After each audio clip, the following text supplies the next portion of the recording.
உனக்கு இடஒதுக்கீடு உரிமை அவன் கேட்டு கொடுக்குறானா? ஹெச் ராஜாவை உயர் மருத்துவ படிப்புகளில் பிற்படுத்தப்பட்ட மக்களுக்கு இடஒதுக்கீடு வேணும்னு சொல்லி பேசுவானா? ஹெச் ராஜா பேசுவானா? இலகணேசன் பேசுவாரா? வானதி சீனிவாசன் பேசுவான்? இப்போ புதுசாக வந்திருக்கிறாரே நம்மாள் முருகன் பேசுவாரா? ஆர்எஸ்எஸ் பேசுமா? அப்புறம்னா இந்து பாய்களையும் கிறிஸ்டினையும் அடிக்கிறதுக்கு மட்டும் நம்ம இந்துவான், இடஒதுக்கீடு கேட்டால் சூத்திரன்னு சொல்லிடுவான். பாய்களையும் இந்துக்களையும் விரட்டுறதுக்கு மத கலவரம் பண்றதுக்கு ராமர்கள் கட்டப்பெல்லாம் நம்ம இந்து, அனைத்து சாதி அர்ச்சகராகணும்னு கேட்டா நீ சூத்திரன், நீ பஞ்சமே, நீ வெளியில போடா அப்படின்னு சொல்லுவான். உங்கள் கட்சி அலுவலகத்திலே அம்பேத்கர் படம் இருக்கிறது, பெரியார் படம் இருக்கிறது, கார்ல் மார்க்ஸ் படம் இருக்கிறது, திருவள்ளுவர் படம் இருக்கிறது. ஆனால் நீங்கள் எங்கே இருக்கிறீர்கள்? கமலாலயத்தில் இருக்கிறீர்கள். இது அநீதி இல்லவா? ஏன் மௌனமா இருக்கிறீங்க? உண்மையாவே நீங்க சமூக நீதி மருத்துவரா இல்ல பாஜகவுக்கு ஜால்ரா தட்டுற மருத்துவரா? நீங்க தான் எங்களுக்கு சமூக நீதியை கத்துக் கொடுத்தீங்க, ஏன் அப்படி இருக்கிறீங்க? உண்மையாவே ஒரு சமூக நீதி பற்றாளர் தான் மருத்துவர் ஐயாவும் அன்புமணியில் அதுல மாற்று கருத்து இல்ல. இருந்தாலும் வந்தீங்கன்னா அந்த பதவி ஆசை யாரை விட்டுச்சு? இப்ப கருப்பட்டி பானைக்குள்ள கையை விட்டவே நக்காமையா தருவான்.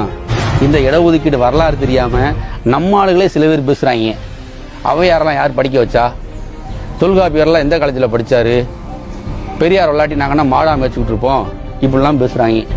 அவங்களுக்கு இந்த இடஒதுக்கீடு தெரியாது, ஒன்றும் தெரியாது. அறிவாசான் அம்பேத்கர் தான் பிற்படுத்தப்பட்ட மக்களுக்கு கல்வி வேலை வாய்ப்பில் இடஒதுக்கீட்டு வேண்டும் என்ற சட்டத்தை கொண்டு வந்தவர். அந்த அம்பேத்கர் சிலையை தான் நீங்க இழிவுபடுத்துறீங்க. உங்களுடைய கல்வி வேலை வாய்ப்பு சமூக நீதி கோரிக்கையை மறுக்கிற மிதிக்கிற பார்ப்பனிய சிந்தனை கொண்ட இந்த பாஜக தான் உங்களுடைய உண்மையான எதிரி. எத்தனை கல்லர்ல சுப்ரீம் கோர்ட் வச்சிருக்கான்? எத்தனை முதலியார்ல ஹைகோர்ட் வச்சிருக்கான்? எத்தனை கவுண்டர்ல ஹைகோர்ட் வச்சிருக்கான்? இடஒதுக்கீடு உரிமை வேணாமா? அதெல்லாம் கேட்க மாட்டற. அதை கேட்காம உன்னுடைய தமிழர்கள் ஒரு பிரிவா இருக்கிறவன்ட்ட போய் நீ சண்டை போட்டுக்கிட்டு 73 தன்னுடைய இறுதி கூட்டத்தில் தந்தை பெரியார் டி நகர் கூட்டத்தில் அழுதார். உங்களை சூத்திரனா விட்டுட்டு சாகுறனே, இதை கேட்க நாதி இல்லாம போயிருமே, என் மக்களை சூத்திரனா விட்டு சாகுறனே, நான் என்ன பண்ணுவேன் அப்படின்னு சொல்லி அழுதுகிட்டே கேட்டார்.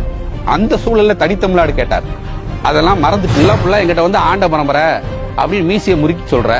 ஆனா தாசில்தார்ட்ட போய் நாங்க மோஸ்ட் பேக்வேர்டு, எங்களுக்கு இடஒதுக்கீடு கொடுங்க, எங்க சாதியை மிகவும் பிற்படுத்தப்பட்டியல சேருங்க சொல்ற. உடச்சு சொல்லு, நீ ஆண்ட பரம்பரையா அடிமை பரம்பரையா?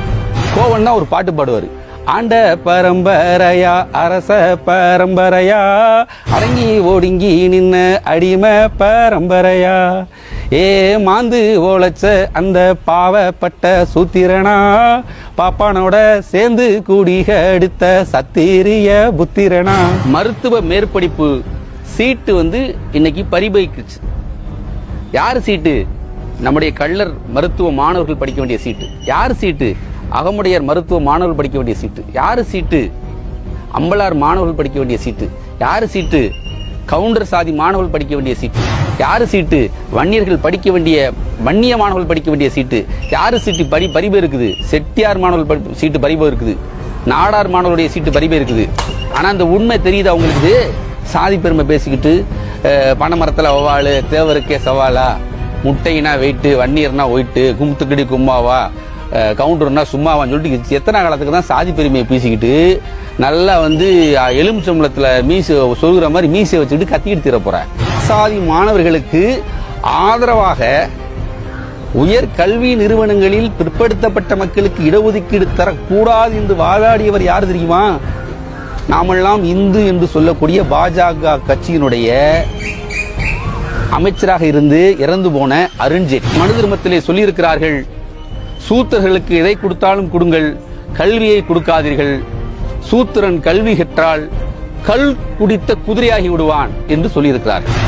மருத்துவ மேற்படிப்பு இடங்களில் பிற்படுத்தப்பட்ட மக்களுக்கு சேர வேண்டிய 27% விழுக்காட்டின்படி 2578 இடங்கள் கிடைத்திருக்க வேண்டும்.